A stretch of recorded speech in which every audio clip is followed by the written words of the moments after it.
Bine ai venit pe Credință Zilnică! Astăzi, de Buna Vestire, ne oprim pentru câteva momente de rugăciune și reflecție. Respira adânc, liniștește-ți sufletul și deschideți inima spre lumină și pace. Rugăciune de credință și smerenie. Doamne, astăzi, în ziua Bunei Vestiri, ne aducem aminte de smerenia și credința Mariei. Ea a primit vestea cea bună cu inima deschisă și ascultătoare. Ajută-ne și pe noi să primim voia Ta cu aceeași încredere și smerenie. Umple inimile noastre cu lumină și iubire, ca să putem răspândi pace în jurul nostru. Amin. Reflecție biblică și meditație. Buna Vestire ne amintește că atunci când ne încredințăm planului lui Dumnezeu, sufletul nostru găsește pace.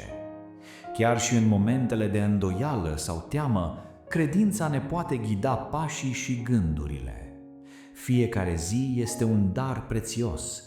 Fiecare răsărit aduce o nouă șansă de a trăi cu iubire, compasiune și recunoștință.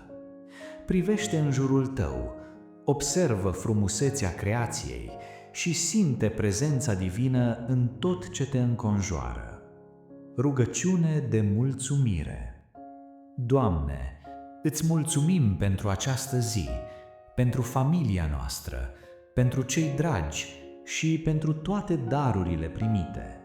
Îți încredințăm Ție grijile și temerile, știind că mâinile Tale ne ocrotesc și ne ghidează pașii. Amin.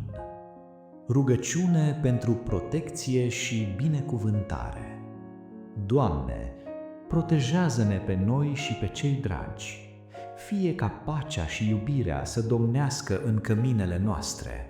Ajută-ne să fim buni și răbdători, să răspândim bunătate și lumină. Îndrumă-ne să trăim cu credință, să ne apropiem de Tine și să ne bucurăm de darul vieții. Amin. Momente de meditație. Respiră adânc. Simte cum liniștea se așează în sufletul tău. Gândește-te la toate lucrurile pentru care ești recunoscător. Imaginează-ți lumina divină care te înconjoară. Fiecare clipă este un dar. Fiecare respirație un motiv de mulțumire. Fii prezent aici și acum, în această pace. Simte iubirea lui Dumnezeu care te învăluie. Binecuvântare. Fie ca pacea și credința să fie mereu cu tine. Fie ca lumina lui Dumnezeu să te călăuzească și să-ți umple sufletul de bucurie. Îți mulțumim, Doamne, pentru această zi binecuvântată. Amin.